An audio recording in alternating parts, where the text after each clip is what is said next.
안녕하세요. 저는 평소 사연을 재미있게 듣고 있는 이 채널의 애청자입니다. 오늘은 제 사연을 소개하려고 용기를 내어보았는데요. 긴 이야기가 되겠지만 다들 들어주시겠어요? 남편과 전 크로키 동호회에서 처음 만났어요. 평소 즐겨보던 웹툰의 주된 배경이 크로키 모임이었는데 그 웹툰을 보다 충동적으로 가입하게 된 동호회였죠. 그렇게 충동적으로 가입하게 된 동호회에서 저는 남편을 만났고 그곳에서 저와 남편은 유일하게 동갑내기로 막내였던 터라 이런저런 일을 하다 보니 빠르게 친해졌어요. 그렇게 가까이 지내다 보니 자연스럽게 연인으로 발전했고 결혼까지 하게 되었어요. 저희가 신혼을 시작하게 된 집은 친정에선 가까웠지만 시댁에선 거리가 꽤 있는 편이었어요. 의도한 것은 아니었지만 어떻게 하다 보니 그렇게 되었더라고요. 집 위치에 대해선 저만 아니라 남편과 시댁에서도 불만은 딱히 없었어요. 아니, 남편은 오히려 저보다 더 좋아하더군요.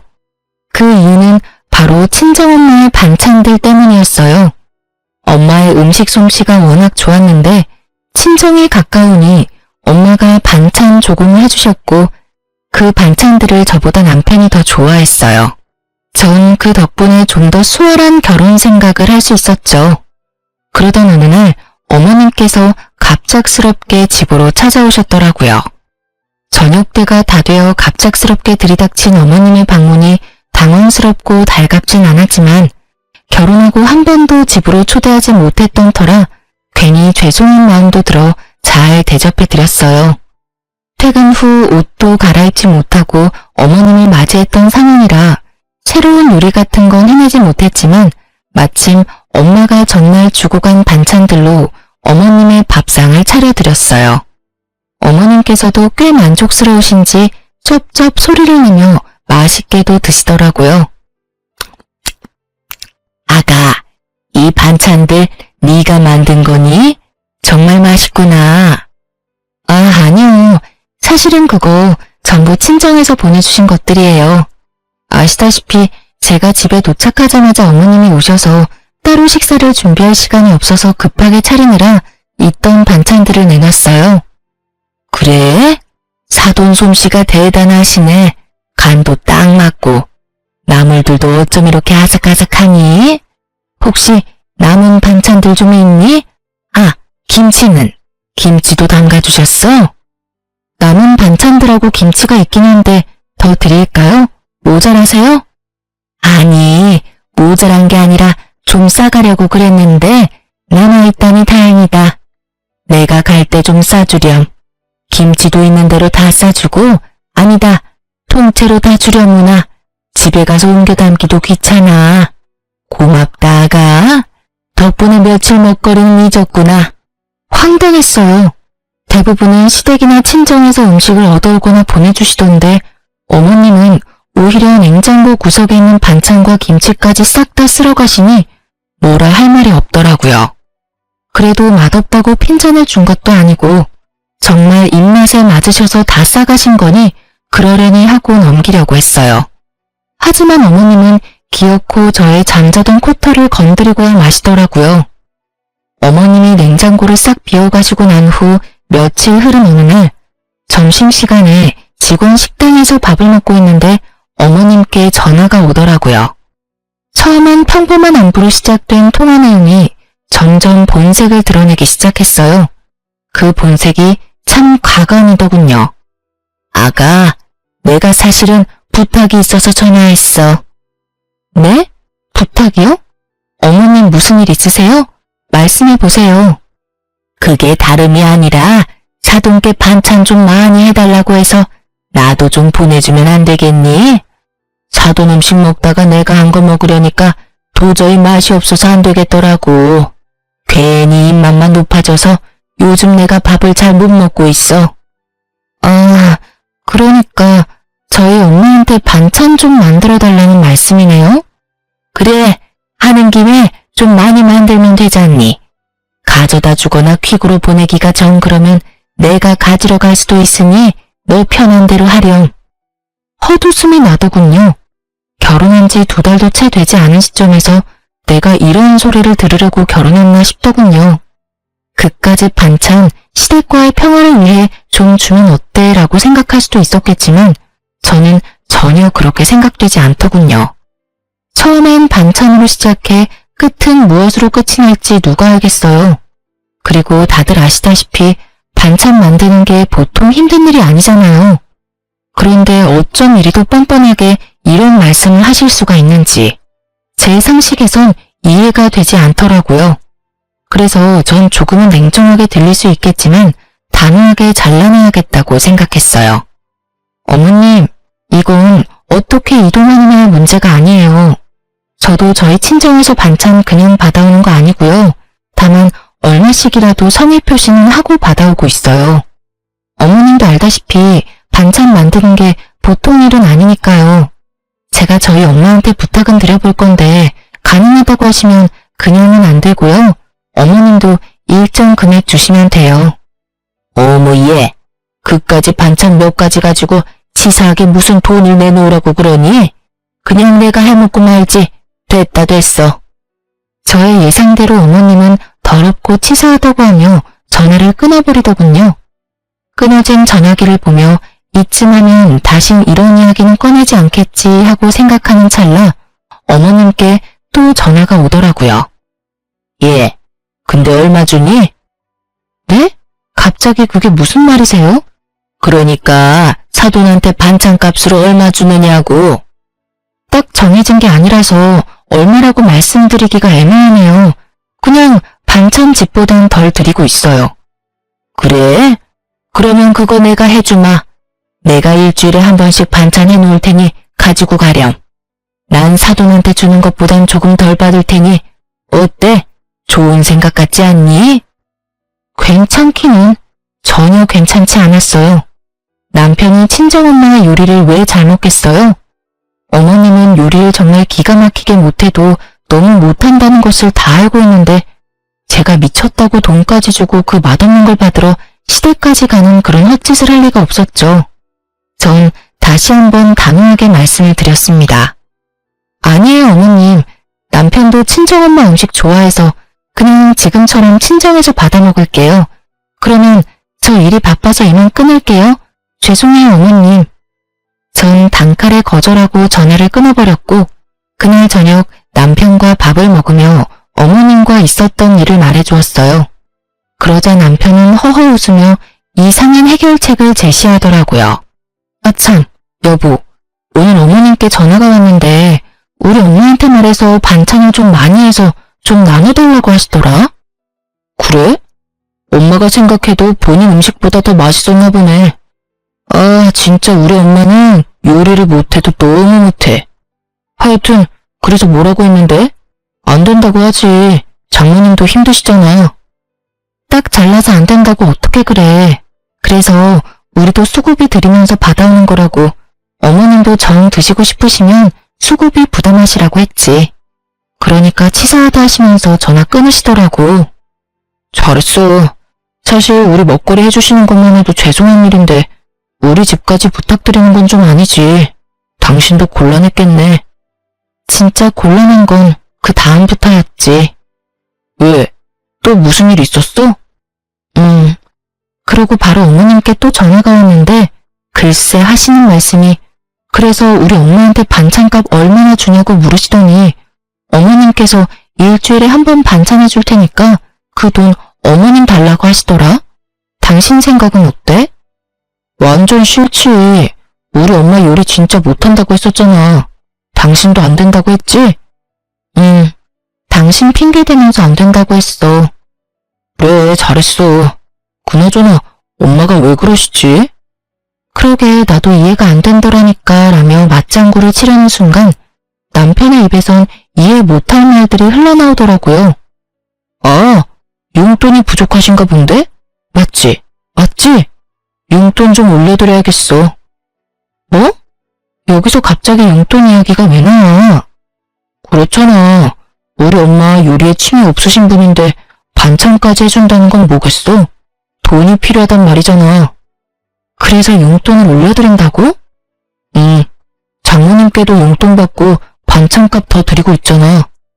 그거랑 같아? 우리 엄마는 우리 때문에 고생한다고 더 드리는 거고 어머님은 아니잖아. 지금 드리는 용돈도 과하니까 더 드릴 생각은 하지도 마. 알겠어? 남편은 제 말이 기분이 나빴는지 아무런 대답도 하지 않고 방으로 들어갔고 반찬에서 시작된 사소한 문제는 예상치 못한 방향으로 흘러가기 시작했습니다. 남편은 다음 날부터 무거운 수행을 하는 사람처럼 고갯짓으로 의사소통을 하기 시작했고 정확히 일주일을 가더군요. 그렇게 제 속을 다 뒤집어 놓던 남편은 드디어 입을 열었고 그 한마디로 저의 기분도 상할 대로 상해버렸어요. 앞으로 각자 집은 각자 알아서 챙기자. 일주일 만에 꺼낸 첫마디가 저러하니 저도 더는 남편을 어르고 달랠 마음이 싹 사라졌고 그렇게 하자고 말하곤 함께 관리하던 모든 돈을 공평하게 나눠 가졌어요. 적금, 통장, 투자하던 주식까지도요. 모든 것을 나누고 나니 생활이 심플하고 평화로워지더군요. 평화로운 만큼 대화는 줄었고 대화가 줄자 싸울 일도 없었어요. 물론 애틋함, 다정함, 사랑 이런 것도 없었지만 남편에게 정이 떨어지고 나니 그런 생활도 괜찮다고 생각했는데 전혀 생각지 못한 일정이 다가오더군요. 그건 바로 명절이었습니다. 죽자고 싸운 것도 아니었고 남들이 보기엔 괜찮은 사이였기에 시댁을 안 갈 수도 없는 노릇이었어요. 그래도 아직은 결혼 생활을 하고 있으니 도리는 다하자는 마음에서 시댁으로 향했고 전 그해 명절에 제가 사랑했던 남자가 얼마나 쪼잔한 놈인지 단번에 알 수 있었어요. 이런 일이 있기 전에는 시댁에 오면 작은 양의 설거지도 꼭 함께 해주던 남편이었는데 시댁에 도착하자마자 어머님 방으로 들어가더니 코빼기도 보지 않더라고요. 왜 사람 마음이 그렇잖아요. 아무리 우리 사이가 요즘 좀 그렇더라도 내심 도와주러 나오겠지 하는 허튼 기대. 저도 그 기대라는 걸 하며 제사 음식을 준비했고 그렇게 하다 보니 어느새 다 해버렸더라고요. 다 하고 나니 문득 남편 놈은 도대체 어머님 방에서 무얼 하길래 머리카락 하나 보이지 않나 싶어 어머님 방문을 살짝 열어보았더니 글쎄 다 큰 놈이 심어 무릎을 베고 누워 부부 생활에 대해서 시시콜콜 어머님께 다 일러바치고 있더군요. 유민이 쟤 연애할 땐 몰랐는데 진짜 모질어. 내가 엄마 용돈 좀 올려주자고 하니까 단번에 안 된다고 하더라니까. 자기가 나서서 올려주자고 해도 모자랄 판국에 어쩜 그렇게 생각도 안 하고 안 된다고 할 수가 있냐고. 내가 진짜 오만정이 다 떨어져서 요즘엔 말도 잘 안 하고 지내. 돈도 각자 관리하기로 했고 각자 부모님은 알아서 챙기자고 했어. 나 잘했지? 그럼 우리 아들은 언제나 다 잘하지. 근데 그렇게 지내면 너 밥은 어떻게 하니? 밥은 잘 먹고 사는 게야? 밥은 걱정하지 마. 장모님이 매번 반찬에서 가져다 주시는 걸로 잘 먹고 있어. 유민이 걔가 모질긴 해도 밥은 잘 차려줘. 하긴 밥이라도 잘 차려야지. 그거마저 안 해주면 내가 걔랑 살 이유가 없잖아. 자기도 그걸 아는지 자기 할 도리는 다 해. 오늘도 봐. 그래도 며느리라고 찍소리 안 하고 와서 혼자 음식 준비하는 거. 내가 이때까진 자기 힘들까봐 다 도와줬는데 이제 안 도와주려고. 내가 너무 잘해줬더니 남편 무서운 줄 모르고 날 뛰어. 이제라도 내가 기강을 잡아야지 안 되겠어. 그래, 잘 생각했다. 이때까지 내가 말을 못해서 그렇지 너 설거지한다고 얼쩡거릴 때마다 내 억장이 다 무너졌어. 내가 어떻게 키운 아들인데. 이제라도 정신 똑바로 차리고 제 버릇 좀 단단히 고쳐줘라. 잘난 거 하나도 없는 년이 기만 살아서는 그 기세가 아주 하늘을 찌르겠더라니까. 걱정하지 마 엄마. 내가 앞으로 똑바로 교육해서 납작 엎드려 살게 만들 테니까. 앞으로는 절대 도와주지 않을 거야. 그래, 엄만 우리 아들만 믿으마. 이 빌어먹을 관습 때문에 희생하는 사람이 도대체 누군데 도와주니 많이 하는 모자의 대화를 듣고 있자니 어이도 없고 화도 나더라고요. 당장이라도 문을 박차고 들어가 남편 놈 머리털을 확 다 뽑아버리고 싶었지만 다른 말도 아니고 명절에 얼굴 붉힐 일을 만들지 말자는 생각에 겨우 참고 주방으로 돌아갔어요.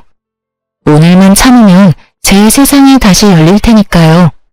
다음날 차례를 지내고 친정으로 가야 할 시간이 지났는데도 남편놈이 갈 생각을 않더라고요. 이미 가야 할 시간이 훨씬 지났는데도 말이죠. 당신 언제까지 누워있을 거야? 우리 집 안 갈 거야? 우리 부모님들도 기다린단 말이야. 가야지. 가야 하는데 나 너무 피곤해. 이렇게 피곤한데 운전을 어떻게 해. 좀만 더 쉬다 가자. 운전할 자신이 없어. 어제 9시부터 자기 시작해서 오늘 차례 지내기 직전에 일어난 놈이 피곤해서 운전할 자신이 없다니 참 어이가 없더라고요. 시댁에서 큰 소리를 내봤자 저만 손해라는 생각에 전 끓어오르는 화를 꾹꾹 누르며 다시 한번 남편을 어르고 달랬어요. 그러면 내가 운전할 테니까 차에만 타. 그러면 되잖아. 우리 엄마 아까부터 언제 오냐고 전화한다고. 얼른. 그것도 좀 힘들 것 같은데 어쩌지? 뭐? 잠시 일어나서 차에 타는 것도 힘들어? 난 좀 자야 할 것 같아. 조금만 더 자고 일어나서 그때 가든가. 피곤한 척 혼신의 연기를 하며 또다시 어머님 방으로 숨는 남편님을 보며 전 일말의 희망도 사라지는 느낌을 받았어요. 남편에 대한 희망도 기대도 모두 사라지고 나자 더는 도리를 운운할 필요가 없더라고요. 상대방은 도리의 도자도 생각지 않는데 제가 미쳤었다는 생각이 들더군요. 그런 생각이 들자 전 지체하지 않고 제 짐을 챙겨 시댁을 나와버렸어요. 그 길로 혼자 차를 끌고 친정에 가버렸죠. 한껏 열받은 얼굴로 혼자 친정에 들어서는 저를 보며 부모님은 적잖게 놀란 눈치셨지만 애써 모른 척 하시며 저를 챙겨주시더라고요. 그러면서 혹시나 하시었는지 아빠가 한 말씀 하시더군요. 부부끼리 감정이 격해질 수도 있고 그러다 보면 싸울 수도 있는 게야. 그럴 땐 무조건 참지 말고 조금 떨어져 생각하는 것도 방법이 될 수 있어. 그렇다고 이혼하라는 말은 아니란 걸 알고 있지? 이왕 이렇게 된 김에 화도 좀 가라앉히고 쉬다 가라는 뜻이야. 알겠지 우리 딸? 이혼은 무슨... 그냥 정서방 피곤하다고 해서 혼자 온 거야. 아빠 말처럼 나도 엄마 아빠 품에서 푹 쉬다 가려고. 그래, 그러면 푹 쉬어. 먹고 싶은 거 있으면 네 엄마한테 해달라고 하고. 제 말에 속아 넘어가 주신 아빠는 저에게 푹 쉬라고 하시며 다시 한번 이혼은 신중히 생각하라고 하시더라고요. 사실 그때 당시 이혼을 심각하게 고민하고 있었는데 그렇게 말씀하시니 다시 한번 생각해보자 싶더군요. 남편을 어르고 달래서 잘 살아보자는 것이 아닌 그냥 있는 듯 없는 듯 지금처럼 한 집에서만 사는 동거인 정도로 더 지내보기로요. 아직은 이혼할 순간이 아니라는 생각이 더 강했던 것 같아요. 전 혼자만의 시간을 보내며 친정에서 휴식을 취했고 그 휴식을 취하는 동안 남편에게 전화가 그야말로 미친 듯이 오더군요. 전 단 한 통의 전화도 받지 않았고 그렇게 연휴는 지나가고 있었어요. 남편은 결국 연휴가 끝날 때까지 친정에 오지 않았고 전 남편이 원하는 대로 아주 공평하게 결혼 생활을 해주기로 다짐을 하게 되었죠. 이젠 도리 따위 생각하지 않고 시댁엔 발길조차 하지 않겠다고 말이에요. 그렇게 시간은 흘러 연휴 마지막 날. 전 그대로 친정에 놀러앉고 싶은 충동을 뒤로한 채 늦은 저녁 집으로 돌아갔어요. 현관문을 열고 집으로 들어서니 언제 온 것인지 알 수 없는 남편님이 집을 아주 엉망진창으로 어질러 놓은 채 소파에 앉아 텔레비전을 보고 있더라고요. 발 디딜 틈도 없는 곳에서 맥주를 마시며 텔레비전 보는 꼴을 보는데 욕하는 것조차 시간 낭비로 느껴지더군요. 전 염치라는 것도 없이 저를 노려보고 있는 남편의 눈빛을 깡그리 무시한 채 방으로 들어와 씻고 그대로 침대에 누워버렸어요.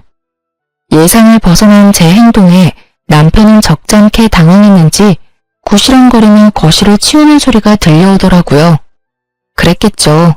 평소 같았으면 잔소리는 했겠지만 다 치워주었을 텐데. 제가 가장 싫어하는 개판인 꼴을 보고도 말 한마디 하지 않고 방으로 들어와 버렸으니까요. 그렇게 전 남편이 청소를 하는 소리를 들으며 잠이 들었고 일어나 보니 남편은 출근을 했는지 보이지 않더라고요. 전 차라리 잘 되었다고 생각하며 출근을 했고 퇴근을 하고 돌아오니 집에 어머님이 와 계시더군요. 남편이 비밀번호를 알려준 것인지 남편도 없는 빈집에 어머님 혼자 계시는데 어이가 없어 웃음이 다 나더라고요. 그러면서도 참 부지런도 하시다는 생각이 들었어요. 가까운 거리도 아닌데 이렇게 매번 연락도 없이 득달같이 달려오시니 말이에요. 아무도 없는 빈집에서 무얼 하고 계셨나 싶어 집 안을 둘러보니 반찬을 챙기고 계셨던 모양이었어요. 냉장고 안에 있던 반찬을 있는 대로 다 꺼내 챙겨오신 통에 옮겨 담고 있던 흔적이 식탁 위에 고스란히 남아 있었으니까요. 무슨 못 먹은 귀신이 들러붙은 거지도 아니고 아무도 없는 집에서 하물며 사돈이 해준 반찬을 훔치고 있는 어머님의 행실을 보니 화를 내봤자 뭐 하겠나 싶더라고요. 거기서 미주알 고주알 입씨름을 해봤자 똑같은 사람이 될 뿐이고 또 먹는 거로 치사하게 이랬니 저랬니 하고 싶지 않았어요. 그래서 입을 꾹 다물고 옷을 갈아입고 나와 소파에 앉아 제 할 일을 하고 있으니 반찬을 다 챙긴 어머님이 다가와 쏘아붙이기 시작하더군요. 넌 왜 인사를 안 하니? 사람을 봤으면 최소한 인사라도 해야 할 거 아니니? 오셨어요? 인사드리려고 했는데 워낙 바쁘신 것 같아서 타이밍 잡기가 어려워서 기다렸어요. 반찬은 다 챙기셨어요? 그래. 좀 가져가도 되지? 다시 해달라고 하면 되지 않니? 그렇죠 뭐. 반찬 가지고 가시려고 오셨어요? 이 저녁에 연락도 없이? 저도 감정이 많이 상해있던 터라 말이 곱게는 나가지 않더라고요. 그런 제 모습이 어머님 마음에 들리 없었고 제법 고상한 척 말을 하던 어머님은 화가 단단히 나셨는지 언성을 높이며 폭언을 뱉어내기 시작했어요. 내가 할 일 없이 반찬이나 가지러 왔겠니? 너 왜 그날 그렇게 가곤 연락 한 통이 없니? 최소한 그렇게 가서 죄송하다는 전화라도 한 통 해야 하는 게 예의 아니니? 어쩌면 내가 그렇게 버릇이 없는지. 어른들이 버젓이 지켜보고 있는데 자기 기분 상했다고 짐 챙겨서 남편도 내팽개치고 가는 꼴이라니. 넌 기본적인 예의라는 것도 못 배웠어? 친정에서 그런 기본적인 것도 안 가르쳐주든? 도대체 친정에서 뭘 배워서 시집 온 게야? 예의는 고사하고 기본 개념도 없는 걸 시집을 보내놨으니 아마 모르긴 몰라도 사돈 걱정도 이만저만이 아니실 테다. 너 그렇게 행동하면 네 부모가 욕먹어. 알겠니? 예의뿐 아니라 개념까지 없는 사람이 누군데 감히 친정을 들먹이며 윽박지르시는지 결국 전 폭발을 해버렸고 몸을 움직이기 시작했어요. 일단 시모가 정성스레 옮겨 담은 반찬들을 싹 다 다시 옮겨 담고 냉장고에 넣은 후 그 앞을 나가섰어요. 제 모습을 넋놓고 보고 있던 어머님은 저에게 다가가 노발대발하기 시작하더군요. 너 지금 뭐 하는 짓이야? 기껏 옮겨둔 걸 왜 다시 옮기는 게야? 그리고 지금 이 행동은 또 뭐니? 네가 냉장고 앞을 막고 서 있으면 내가 못 가지고 갈 것 같아? 네, 못 가지고 가세요. 방금 친정에서 뭘 배웠냐고 물으셨죠? 전 이렇게 배웠어요. 무례한 인간한텐 쌀 한 톨, 물 한 모금 나눠줄 필요도 없다고요. 뭐야? 그럼 내가 지금 무례하다 이 말이야? 그러면 아니시라고 생각하세요? 아무도 없는 빈집에 연락 한 통 없이 오셔서는 묻지도 않고 반찬 챙기시는 것도 기가 막히는데 친정에서 뭘 배웠냐고요? 그러면 어머님은 친정에서 뭘 배우셨나요? 뭘 배우셨길래 남의 집에 이렇게 쳐들어오셔서 이렇게 무례한 행동을 서슴없이 하시는 거냐고요. 앞으로 저희 엄마가 해주신 귀한 음식 어머님께 나눠드릴 생각은 추호도 없으니까 다신 마음대로 오셔서 가지고 가지 마세요. 한 번만 더 이러시면 아예 반찬 받아오지도 않을 거예요. 물론 그렇게 되면 어머님 아들도 쫄쫄 굶고 살아야겠죠. 참고로 전 회사 생활하면서 주방 일까지 할 생각은 전혀 없거든요. 이 인연이 지금 뚫린 입이라고? 결국 어머님의 입에서 욕이 나오는 순간 짝 하는 마찰음과 함께 저의 뺨에 고통이 느껴졌어요. 화가 날 대로 난 심우가 제 뺨을 날린 거였어요. 뺨에서 선명한 고통이 느껴지며 이 인간 같지 않은 인간이랑 무슨 대화를 하겠다고 이러고 있나 하는 생각이 강하게 들더군요. 성질 같아선 똑같이 한 대 올려붙이고 싶었지만 그래도 차마 어른이라 때릴 순 없었기에 어머님의 팔을 붙잡고 질질 끌어 문 밖으로 쫓아내버렸어요. 너 지금 뭐 하는 짓이야? 이건 못 놔? 당장 놓으라고! 한 대 맞아드렸으니 다신 찾아올 생각도 하지 마세요. 그렇게 집에서 내쫓긴 심우가 가만두지 않을 거다. 남편에게 다 말해 당장 이혼시켜버릴 거다. 네가 이러고도 무사할 것 같으냐며 집 밖에서 고래고래 소리를 질렀지만 전 다 무시해버렸어요. 얼마나 지났을까요? 시끌시끌하던 밖이 조용해지자 남편 놈이 들어오더라고요. 어머님과 통화라도 한 것인지 화가 잔뜩 난 얼굴로 저에게 따져 묻기 시작하는데 둘 다 참 개념 없는 건 매 한 가지라는 생각이 들더군요. 야, 네가 제정신이야? 어떻게 시어머니를 질질 끌어다 내쫓을 수가 있어? 미쳤어?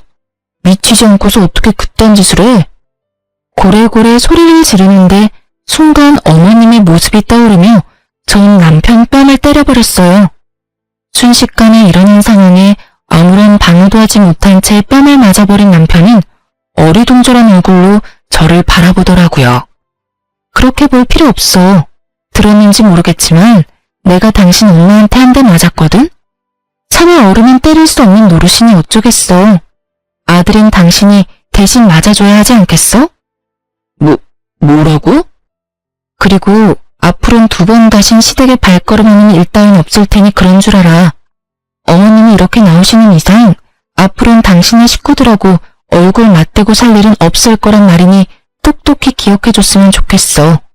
아참, 그리고 다시 한번 우리 집 비밀번호 어머님께 알려주는 날엔 당신도 이 집에서 쫓겨나는 건 물론이고 그날이 우리 이혼하는 날이 될 테니 알아서 잘 행동하길 바랄게.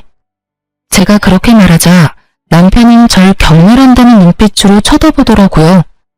한때는 없으면 안 될 것처럼 사랑했던 사이였는데 어쩌다 이런 말과 이런 눈빛을 주고받는 사이가 되어버린 것인지 조금은 서글픈 생각마저 들더라고요.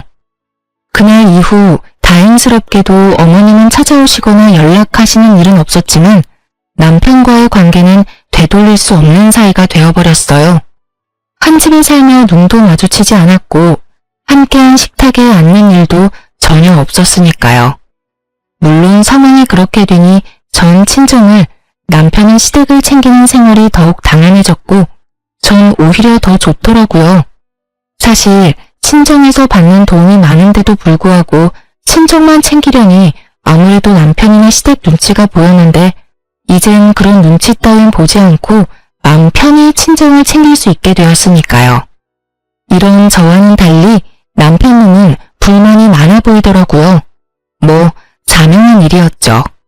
시댁의 크고 작은 행사에도 전혀 참여하지 않을 뿐 아니라 집안에서도 전 딱 제 몫의 것만 빨고 치우고 먹고 했으니까요.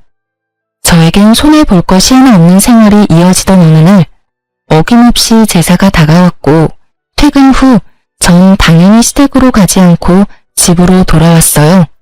시댁에서 설마 하며 저를 기다리던 남편은 퇴근 시간이 지나도 제가 오지 않자 전화가 오기 시작했고 제가 무시를 하니 남편 대신 어머님에게서 전화가 오기 시작하더군요.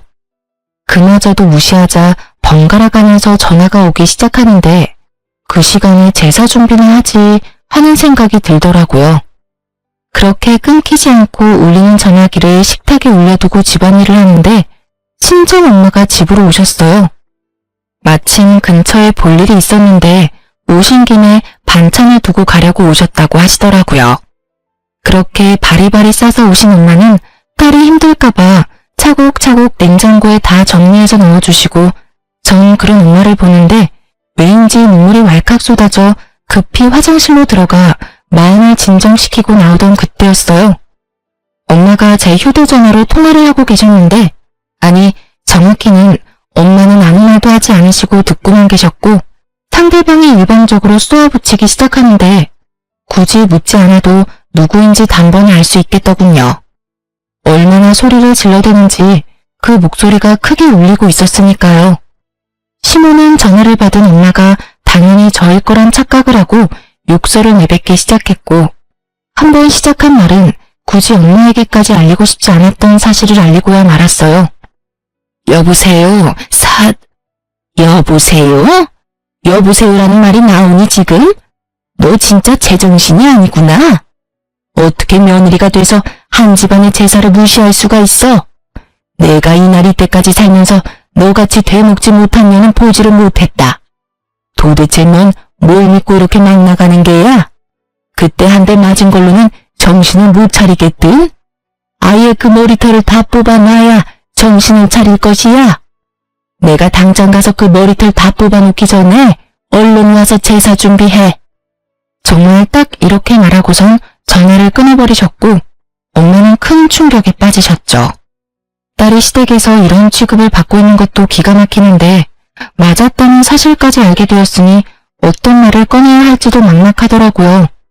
일단 휴대전화부터 되찾아야겠다는 마음에 엄마에게 다가서는 찰나, 아직 엄마 손에 있던 제 휴대전화에서 문자 알림음이 울렸고, 엄마는 전화기를 빼앗으려는 제 손을 피해 그 문자를 확인하시고야 마셨죠. 평소 귀찮아 잠금을 다 풀어놓은 것이 화근이었어요. 너 진짜 미쳤어? 당장 안 와? 아무리 요즘 우리가 남보다 못한 사이라고 해도 제삿날엔 도리는 다 해야 할 것 아니야. 지금이라도 늦지 않았어. 당장 기어와서 잘못했다고 싹싹 빌고 제사 준비해. 머리 조아리고 일이나 하란 말이야. 알겠어? 당장 와. 당장. 엄마의 분노에 기름을 들이붓는 문자에 제가 아무 말도 하지 못하고 우물쭈물하는 엄마 눈치를 살피고 있자 엄마는 저를 꼭 안아주시며 이렇게 말씀하셨습니다. 너 이혼해. 그렇게 말씀하시는 엄마의 몸이 떨리고 있더군요. 저는 이 떨림은 누구보다 잘 알고 있었어요. 엄마가 진짜 화가 나셨을 때의 떨림. 7일 떤다고들 하시죠? 딱 그 떨림이었어요. 네가 이때껏 이런 취급을 받으면서 왜 참고만 있었는지 엄마가 잘 알아. 아빠 때문이지? 아빠가 워낙 이혼 이런 거에 예민하잖아. 요즘 아빠 몸도 안 좋은데 나까지 보태기 싫었어. 이 미련한 거사. 그렇다고 이걸 다 참고 있어? 너 이렇게 사는 거 알면 아빠 더 속상해. 엄마랑 아빠가 옛날 사람이라 이혼에 부정적인 건 맞지만 그렇다고 해서 이런 대우 받으면서 참고 살라는 말은 아니야. 그러니까 이혼해 당장. 아빠한테는 엄마가 알아서 말할 테니 걱정하지 말고. 알겠어. 그렇지 않아도 이혼하려고 생각은 하고 있었어. 그래, 그건 그렇고 이 새끼는 언제 집에 오니? 오면 그 면상 좀 보고 가야겠어. 내가 이때껏 해먹인 밥이 얼만데 감히 집까지 게 너한테 이따위 말을 해? 와서 일이나 하라고? 진짜 미친 게 누군데 누구한테 미쳤다고 하는 거야? 엄마, 진정해. 나한테 다 생각이 있으니까. 제발 나 믿고 오늘은 그냥 돌아가줘. 내가 정 안 되겠다 싶으면 엄마한테 말할 테니까. 제발, 응? 더는 엄마에게 못 볼 꼴을 보이고 싶지 않아 혼신의 힘을 다해 엄마를 설득했고, 엄마는 저의 간절한 부탁에 겨우 진정하시고 집으로 돌아가셨어요. 그렇게 혼자가 된 저는 남편에게 온 문자를 읽고 또 읽었어요. 그렇게 뇌리에도 그 문자가 박힐 때쯤 남편과 어머님이 집으로 들어오시더군요. 얼마나 화가 났는지 쿵쿵거리는 발걸음이 너무 커 머리가 다 울릴 지경이었어요. 그렇게 쿵쿵거리며 저희 앞에 선 두 사람은 저를 노려보았고 처음 입을 뗀 건 어머님이셨어요. 난 너 같은 며느리 필요 없으니 당장 짐 싸서 이 집에서 나가거라. 지금 당장 짐 싸. 지금 저보고 나가라고 하셨어요? 그래. 당장 이 집에서도 나가고 서류 준비되는 대로 보낼 테니 이혼도 해. 내가 이혼만큼은 아닌 것 같아서 참고 또 참았는데 도저히 안 되겠구나. 아주 시댁을 우습게 보고 있어 이게. 생각 같아선 그 머리털을 다 뽑아놓고 싶은데 이제 가족도 뭣도 아닌데 굳이 힘 빼서 뭐 하나 싶어서 참고 있으니 얼른 내 눈앞에서 사라지거라. 꼴도 보기 싫으니까. 착각은 자유라더니 전 엄청난 착각을 한 아줌마에게 사실을 말해주었어요. 저기요, 이 집에서 나갈 사람은 제가 아니라 그쪽이랑 그쪽 아들이에요. 저기요? 그쪽? 네, 이혼할 마당에 제가 어머님 하고 불러드릴 이유가 없잖아요. 그리고 저도 꼴도 보기 싫어서 그러는데 좀 나가주실래요? 얘가 아까부터 무슨 쉰 소리를 하는 게야? 우리가 여기서 왜 나가니? 여긴 우리 아들 집인데. 너 정말 머리가 어떻게 된 거 아니니? 정신 차려 얘. 정신은 그쪽이 차려야 할 것 같은데요. 여기 그쪽 아들 집 아니라 제 집이에요. 결혼할 때 그쪽 아들 능력이 워낙 출중해서 집 살 능력이 안 되더라고요. 그래서 제가 집 배우고 그쪽 아들이 혼수 채워서 들어왔어요. 그렇게 잘난 아드님이 아무 말도 안 하던가요? 그렇게 가만 서 있지 말고 말 좀 해봐. 이 집 내 집이라고 말이야. 그렇습니다. 집은 제가 샀고 그랬기에 그 명의 역시 저의 명의였어요. 남편과 결혼할 당시 남편보다 제가 모은 돈이 훨씬 많았고 전 그런 건 중요하게 생각하지 않아 제가 집을 사고 남편이 혼수를 채웠던 것이었어요. 물론 대출금이 있었던 터라 남편과 함께 갚으며 대출금을 반틈 이상을 갚게 되면 공동명의로 바꾸기로 했었는데 남편님은 딱 2달 대출을 함께 갚고 돈 관리를 알아서 했으니 집에 대한 어떤 권한도 없었죠. 이러한 사실을 전혀 알지 못하고 기고만장한 어머님의 기세를 눌러주곤 남편을 바라봤어요. 방금 전까진 저를 가만두지 않겠다는 기세로 보던 눈빛도 많이 유해졌더라고요. 분위기가 심상치 않음을 느꼈던 거겠죠. 그게 엄마, 이 집 저 사람 놈이야. 내가 결혼할 때 모은 돈이 얼마 없어서 집은 저 사람이 장만하고 가정가구를 내가 마련했어. 그러니까 내가 흥분하지 말고 차분히 말하라고 했잖아. 엄마는 괜히 나서서는 일을 이렇게 만들어? 너 지금 그걸 말이라고 해? 그리고 모은 돈은 왜 없어? 꼬박꼬박 적금 들고 있다고 하지 않았어? 아, 됐어. 이제 와서 그런 게 뭐가 중요하겠니? 어찌 되었든 이혼해. 난 더는 네가 저딴 년이랑 사는 꼴 못 보겠으니. 어머님은 본격적으로 이혼을 강요하기 시작했고 남편은 아무 말도 하지 못한 채 가만히 있더라고요. 두 사람이 그러든가 말든가 전 준비한 이혼 서류를 내밀며 말했어요. 어머님이 이렇게 간절히 바라시는데 우리 이혼하자. 뭐? 당신 진심이야? 뭘 그렇게까지 놀라. 어느 정도 예상했었잖아. 사실 우리가 같이 살기만 했지 부부 아닌 사이가 된 건 꽤 오래됐잖아. 나도 지쳤고 너도 힘들 테고 그냥 우리 이혼하자. 그래, 하자 이혼. 이혼할 테니까 지금 살고 있는 집 처분해서 반틈은 나 줘. 나도 대출금 갚았으니까 그 정도 재산 분할은 해줘야지. 딱 2달 갚은 것이 기억도 나지 않는 것인지 분할을 운운하는 놈을 보고 있자니 웃음이 나더군요. 그 뻔뻔함에 이 상황에 웃음이 다 난다. 대단하다 대단해.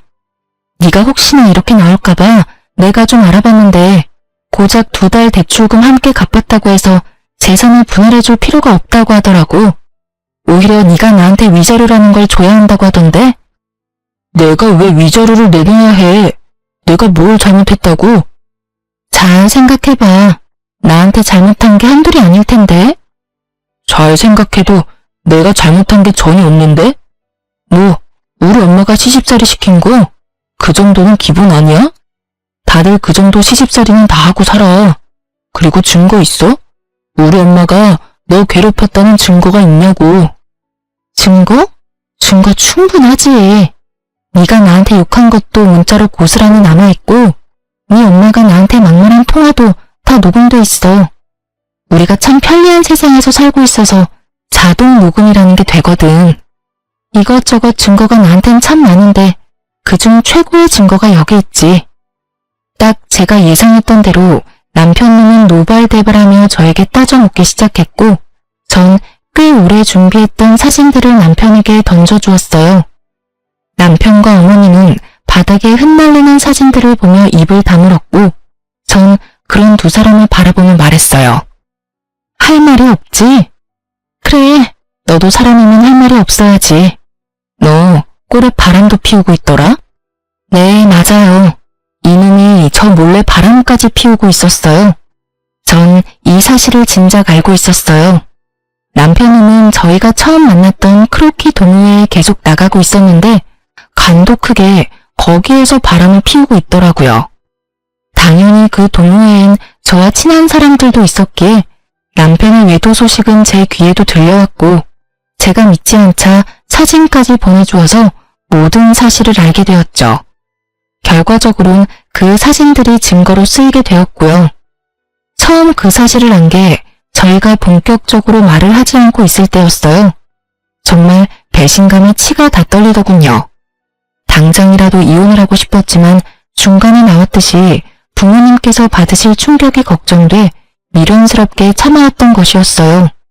그리고 사이가 이렇게까지 되기 전에는 내가 노력하면 남편이 다시 돌아오지 않을까 하는 기대가 있기도 했고요. 얼마나 헛된 기대였는지 지금 생각하면 제 자신이 참 한심하고 바보 같지만 그땐 그게 최선이라고 생각했어요. 하여튼 친정 엄마까지 이혼을 허락하고 권해주었으니 저에겐 더는 망설일 이유가 없었고 오랫동안 간직했던 이혼 서류를 꺼내게 된 것이었죠. 아무 말도 하지 않고 있던 남편은 머릿속에 계산을 끝낸 듯 무릎을 꿇고 빌기 시작하더군요. 여보, 나 당신이 바라는 대로 이혼할게. 당신이 아무것도 안 줘도 이혼할게. 그리고 위자료도 줄 테니까 상간녀 소송만 하지 말아줘. 제발 부탁이야. 아, 이 와중에 상간녀 소송할까봐 걱정이 되나봐? 왜? 그 상간녀가 피해보는 건 싫어? 내 인생은 이따위로 만들어 놓고? 너 진짜 뻔뻔하다. 나한테 그런 부탁이 하고 싶어? 그게 아니라 말 못할 이유가 있어서 그래. 상황 파악이 안 되지? 없는 이유를 만들어서라도 날 설득해도 모자랄 판국에 말 못할 이유를 들먹이며 그런 부탁을 한다고? 너 진짜 내가 우습구나? 이 와중에도 상간녀부터 챙기나 싶어 기가 막히는 그 순간 남편의 입에선 더욱 기가 막히는 말들이 흘러나오더군요. 내가 이렇게 부탁할게. 사실은 이 여자 우리 부장님 와이프야. 우연히 동호회에서 만났는데 서로 하소연하다 보니 이렇게까지 돼버렸어. 당신한테 입이 10개라도 할 말이 없고 내가 다 잘못했어. 내가 이렇게 빌 테니까 제발 상간녀 소송은 안 하면 안 될까? 갑자기 태세를 바꾼다 싶더니 다 이유가 있더군요. 다른 사람도 아닌 직장 상사의 아내라니. 간이 크다 했더니 정말 간 큰 짓은 따로 하고 있었더라고요. 참 기가 막힌다 진짜. 일단 생각 좀 해볼 테니까 짐부터 싸서 나가. 한시라도 너 같은 인간이랑 한 공간에 있고 싶지도 않으니까. 가는 길에 네 옆에 정신 빼고 서 있는 네 엄마도 모시고 가. 저의 단호한 태도에 남편과 어머님은 한 발 물러서 집을 나가주었고 전 다시 혼자가 된 집에서 이혼을 진행했어요. 이유가 어찌되었든 간에 저는 남편 뜻대로 해줄 생각은 전혀 없었어요. 전 이혼과 함께 상간녀 소송도 진행했고 전 위자료를 두둑히 받고 이혼을 할 수 있었습니다. 이혼 소식과 함께 이혼 사유가 전 남편 회사에 소문나는 것은 시간 문제였어요. 쉬쉬한다고 그런 사실이 어디 숨겨지던가요? 수군거리기 딱 좋은 가십거리는 어떤 말보다 빠르게 퍼져나갔죠. 결혼 전부터 친하게 지내서 언니 동생 사이가 된 전 남편 회사 동료에게 들은 바로는 전 남편은 회사를 그만뒀다고 하더군요. 회사 동료들의 눈초리도 힘들었지만 상간녀 남편이 아낌없는 핀잔에 결국 버티지 못하고 사표를 냈다고요. 아, 당연히 상간녀도 이혼을 당했고 오갈 데가 없어진 상간녀가 전 시댁으로 짐을 싸들고 들어갔다고 하더라고요. 하지만 오래 버티진 못했다고 했어요. 다들 아시다시피 전 시무의 개념 없는 시집살이에 오만 정이 떨어진 상간녀는 전심우 머리채까지 잡으며 한바탕 해치우고 나갔다는 말을 듣는데 참 통쾌하더라고요. 그렇게 머리채를 잡고 싶어 하더니 결국 새 며느리한테 머리채를 잡혔잖아요. 하여튼 그 여자와 전 남편이 법적 부부가 된 건 아니라 헤어졌다고 이혼을 한 건 아니었지만 전심우 덕분에 사실상 2번의 이혼을 경험하게 된 전 남편은 취업이 되자마자 전심우와 연을 끊고 나갔다고 해요. 그러면서 하는 말이 저를 더 통쾌하게 하더군요. 근데 언니도 알지? 이 바닥 좁은 거. 거기에다 부장님이 눈에 불을 켜고 지켜보고 있는데 새로운 회사 간다고 한들 오래 버틸 수는 있겠어? 이미 소문 쫙 나서 오래 버티긴 힘들 거야. 아마 제대로 된 직장생활 하려면 아예 업종을 바꿔야 할 텐데 그게 쉽진 않을 거야. 그렇게 언니 마음고생 시키더니 벌 받은 거지 뭐. 이 소식을 마지막으로 전 남편의 소식은 더는 들을 수 없었어요.